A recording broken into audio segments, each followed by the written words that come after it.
Hello guys, আমরা আজ তিনজন র্যান্ডম মানুষকে প্রশ্ন করব যে এই প্রকৃতির মাঝে এসে তাদের কিরকম লাগেছে। এটা আমাদের তারা অনুভব জানতে আমরা এখন যাচ্ছি মানুষের সাথে।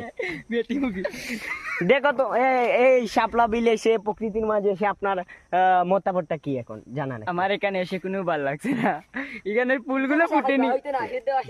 শুদ্ধ আসে ফুলগুলো ফুটেনি, জি না। তাই আপনার ভালো লাগেনি? জি না। আচ্ছা, এখন আপনার মনে আচ্ছা, আপনার এখানে এসে কেমন লেগেছে? আমার এখানে এসে অত্যন্ত ভালোই লাগছে, কারণ প্রকৃতি সুন্দর, সবুজে ঘেরা, চারিদিকে সবুজে ঘেরা, অনেক সুন্দর প্রকৃতি আমার এমনিতেই অনেক পছন্দ, তাই আমার অনেক ভালোই লাগছে। ভাই যদিও ফুল নেই তারপরেও প্রকৃতিটা অনেক সুন্দর, মায়াবী, সবুজ, চারিদিকে সবুজ শ্যামল, সবুজে ঘেরা। ও ভাই, অনেক এটা লেসকা সুন্দর। আমার এখানে হয়েছে ভাই, হয়েছে। র্যান্ডম মানুষে পা দিচ্ছেন, কিন্তু তাকে আমি এখন চাইলে লাত মেরে ফেলে দিতে ভাই, কিন্তু ফেলবো না। এটা আপনার আমার কোনো মতামত